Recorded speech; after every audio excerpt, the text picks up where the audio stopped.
Boa tarde a todos. Eu queria começar por cumprimentar aqui o Daniel e agradecer o convite que nos foi endereçado para estarmos aqui hoje. Dizer-vos que é com muito gosto que estamos naturalmente aqui hoje convosco. Saudar todos os presentes. Dizer-vos que eu gostaria de começar por explicar de forma muito breve como é que surgiu a ideia de elaborarmos este documento, este livro, quais foram os objetivos que nos nortearam neste trabalho que fizemos. E, portanto, basicamente ia falar sobre isto.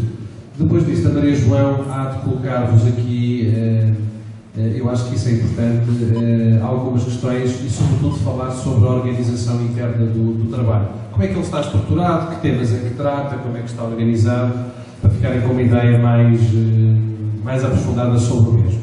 Mas antes, permitam-me 2 ou 3 notas, antes de falar sobre como é que surgiu o livro e quais foram os objetivos, 2 ou 3 notas sobre o objeto, para depois então explicar como é que ele surge. Nós falamos de movimento associativo e de movimento associativo popular, e às vezes isto não é utilizado, estas expressões, estes conceitos não são utilizados por todos nós exatamente com o mesmo sentido, com o mesmo significado. Utilizamos muitas vezes com significados diferentes. Ora bem, o que eu vos queria dizer é que no âmbito do movimento associativo existem de facto vários tipos de associações. A começar logo, e esta é uma distinção de base que eu acho que é importante, entre as associações com fins lucrativos e as associações sem fins lucrativos. E nós hoje aqui estamos reunidos e de facto aquelas que nos preocupam e de facto sobre as quais vamos falar são as associações sem fins lucrativos. Mas o que eu vos queria dizer é que mesmo dentro das associações sem fins lucrativos existem vários tipos, existem várias famílias, existem associações de moradores, existem associações de defesa do ambiente, associações de cariz social, associações humanitárias de bombeiros, existem coletividades. Bom, tudo isto são várias famílias de associações que têm uma função importante e que têm claramente, não têm fins lucrativos, portanto não têm a finalidade do lucro.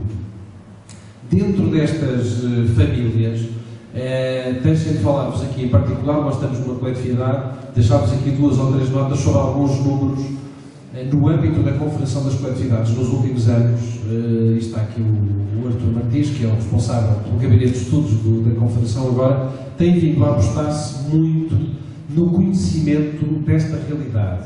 Ou seja, não apenas na intervenção do que fazemos, na importância do que fazemos, mas também no conhecimento desta realidade. Portanto, o que é que está por detrás disto? E há alguns números que eu vos queria dar hoje, enfim, de forma muito genérica, mas queria que aqui ficassem para nós termos a noção do significado e da importância que já tem este grande movimento associativo, que é o movimento associativo popular.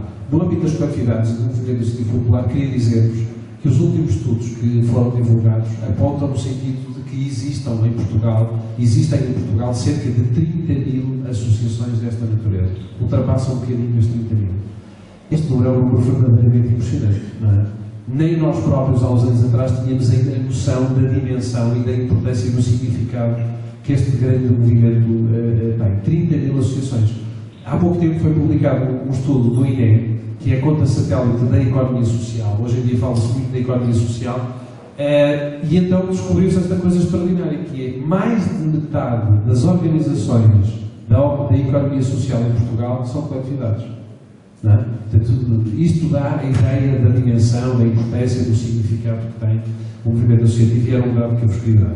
Um segundo dado que eu queria aqui deixar tem que ver com o preconceito. Existe um preconceito que ainda existe e é repetido muitas vezes, não está aqui ninguém da Câmara, mas o preconceito de que as associações... está aqui um técnico da Câmara. Existe o preconceito de que as associações são subsidiodependentes, não é? Portanto, que só vivem e só sobrevivem por causa dos subsídios e à conta dos subsídios. Ora, foi publicado há uns tempos atrás um estudo da Confederação que veio demonstrar que não é assim, que também não é assim. Ou seja, a maioria das receitas das associações são receitas próprias, não são subsídios. Portanto, é mais uma informação que ajuda a pensar e termos a noção do que é que se está a passar. Outro número, dois números breves para poder avançar. Número de dirigentes associativos voluntários. Neste momento, estas 30.000 associações que existem no país são dirigidas por cerca de 425.000 dirigentes associativos voluntários. Este é outro número que eu acho um número absolutamente impressionante.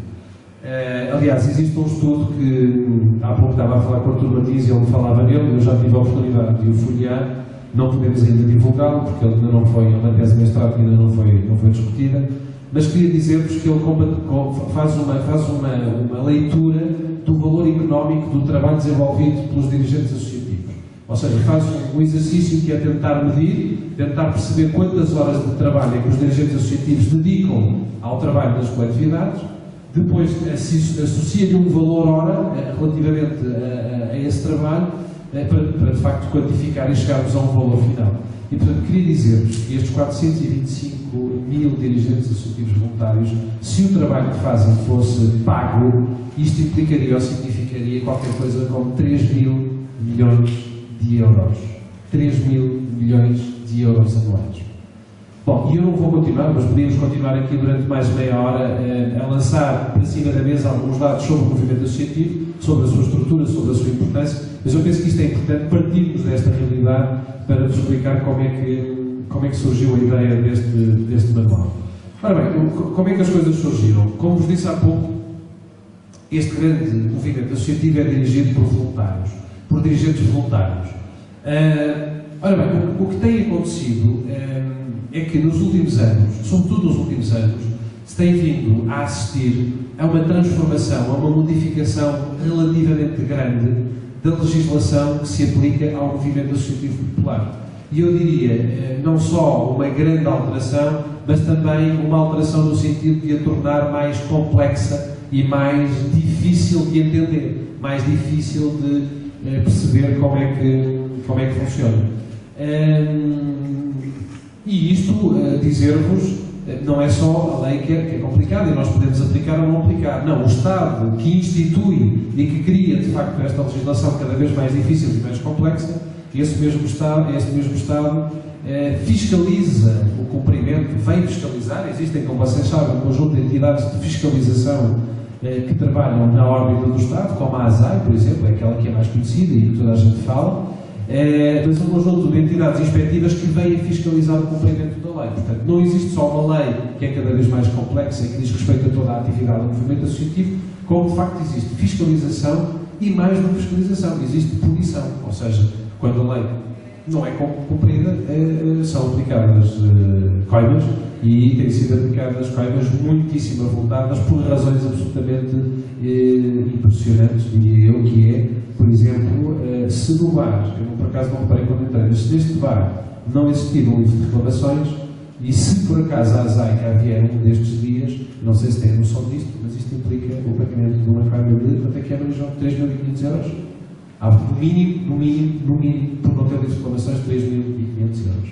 E, portanto, esta é uma realidade que se tem vindo a tornar complexa, há fiscalização e há punição. Ora bem, isto tem trazido enormes dificuldades para o movimento associativo, não é? Como disse, os dirigentes são voluntários, são pessoas que têm a sua vida, trabalham, têm outro tipo de atividades e não têm, naturalmente, tempo para fazer uma leitura aprofundada de toda esta legislação e de acompanhar as várias alterações que vão acontecendo e vão surgindo. E isto tem trazido dificuldades ao nível do recrutamento dos dirigentes, dificuldades ao nível das punições. Nós temos tido um trabalho, enfim, ao nível da Confederação com a ASAI, porque nos anos de 2008, 2009 e 2010 é impressionante o número de coletividades multadas neste país. É uma coisa verdadeiramente impressionante. Aliás, costuma dizer-se que o movimento associativo não tem visibilidade, não aparece nos jornais, mas nessa altura fartou-se de aparecer nos jornais, não é? Por causa da aplicação de sanções e da aplicação de câmaras por parte da ASAI. Ora bem, o que nos motivou e o que nos levou a fazer este livro foi exatamente esta complexidade associada a esta realidade que é a gestão ser feita por dirigentes voluntários e, portanto, o que procurámos fazer, o que quisemos fazer foi procurar reunir num único manual, num único livro, tudo aquilo que nos parece, do ponto de vista jurídico, seria importante o dirigente associativo conhecer. E decidimos fazê-lo também numa linguagem acessível, numa linguagem simples, não do ponto de vista jurídico, não do ponto de vista técnico-jurídico, uma linguagem mais densa, mas uma linguagem acessível, prática e que procura dar resposta às questões que as pessoas têm, porque de facto é isto que nos interessa.